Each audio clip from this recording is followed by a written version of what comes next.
Bismillahirrahmanirrahim. Ngalajengkeun hanca darasan kitab Durratun Nasihin halaman 163.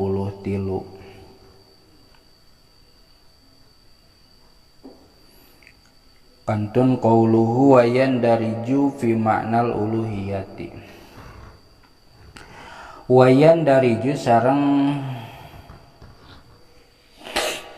kaasupnya. Ieu teh keur nyaritakeun naon tadi teh bahwa la ilaha illallah teh afdalul dzikri atau afdalul azkar. Wa yandariju sareng narima asup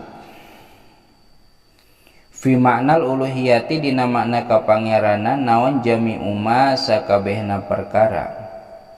Yajibu anu wajib alal mukallafi ka mukallaf, wajib ka jalma mukallaf. Naon ma'rifatuhu nganyahokeunana itu emma. Mimma nyatana tina perkara, tegasna mah tina sifat-sifat yajibu anu wajib itu emma fi haqqihi ta'ala di hakna Allah ta'ala. Wa ma sareng kana perkara tegasna kana sifat yastahilu anu mustahil itu emma alaihi ka Allah ta'ala. Wa masarang kana sifat kana tina tadi teh mimma wa masarang tina sifat ya juzu anu wenang itu malahu ka Allah ta'ala li anal uluhiyata karena saya sunari sifat kapangeranan tastamilu eta ngurung atawa ngawengku itu uluhiyah ala makna ya ini kana dua makna. Ahaduhuma ri salah sahijina itu makna ya teh istighnauhu eta ngalap sugihna Allah ta'ala bari nama haluhur Allah ngalap sugih anjami imatina sakabehna perkara siwa anu ngalianan itu mahu ka itu Allah. Wathani sareng ari anu kaduana iftiqaru jami'i ma adahu ilaihi ta'ala. Iftiqaru jami'i ma eta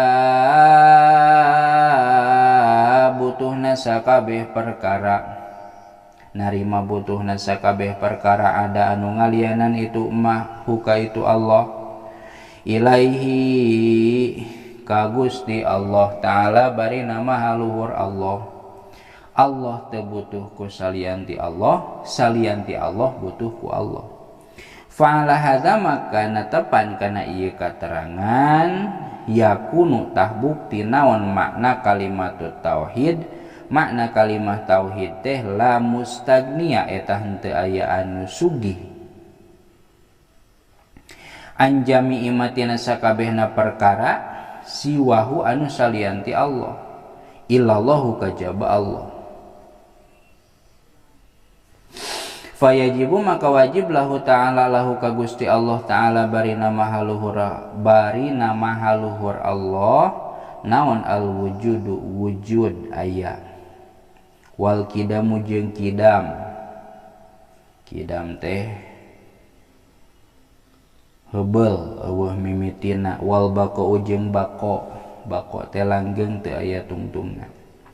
Iz karena laulam yajib lamun mah teu wajib lahu ka Allah ta'ala bari nama haluhur Allah naon hadhihi sifatu ieu pirang-pirang sifat lakana tah tangtu bukti itu Allah teh muhtajan eta anu mika butuh ila muhditsin kanu nganyarkeun li annantifa syai'in karna saestuna henteu aya hiji perkara teu ayana hiji perkara narima teu ayana hiji perkara atuh intifa mah nya min hadhihi sifati tina ieu pirang-pirang sifat yastalzim eta ngamistikeun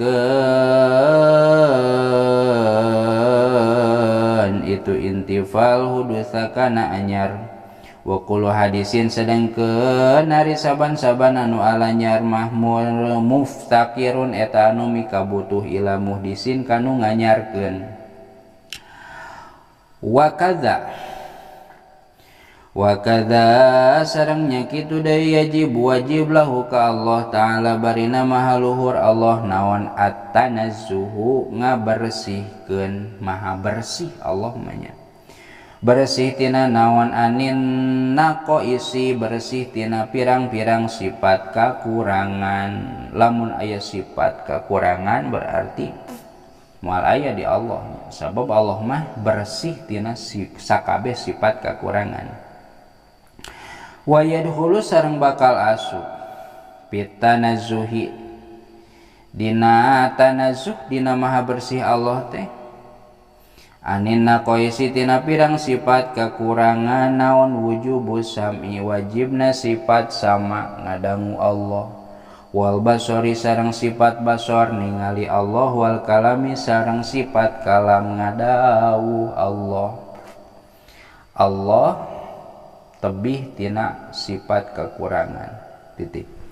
Majalisul rumi mul khoson nyarioskeun kana ieu katerangan naon kitab Majalisul rumi mul khoson barina anu di mulkhos anu disimpulkeun. Titik. Al majlisul khamisu wal arbauna. Al majlisul khamisu ari majlis anu kalima wal arbauna jeung 45 eta fi fadilati dzikri tetep dina martelakeun fadilahna dzikir, kaunggulan dzikir, kautamaan dzikir. Suratul Ahzabi. Suratul Ahzabi ari ieu eta surah Al-Ahzab. Mana iya. Bismillahirrahmanirrahim. Innallaha wa malaikatahu yusholluna 'alan nabi. Ya ayyuhalladzina amanu shallu 'alaihi wa sallimu taslima. Bismillahirrahmanirrahim. Bismillahi kalawan nyebat jenengan Allah, sifatna Allah Rahmani anu mapari nikmat ageng itu Allah di dunia sareng di akhirat. Sifatna Allah Ar-Rahimi anu mapari nikmat alit itu Allah di akhirat wungkul. Innallaha sayyiduna Gusti Allah wa malaikatuhu sareng malaikatna Allah yusholluna eta maraca sholawat sadayana itu Allah jeung malaikat ala nabi kakang jeung nabi. Ya tanuna eta tetegenan sadaya nabi idhari syarafihi kalawan ngadohirkeun kana kamuliaanana nabi wa ta'zimi sya'dihi jeung ngagungkeun kalakuan nabi, ngagungkeun tingkah nabi. Ya ayyuhalladzina amanu shallu.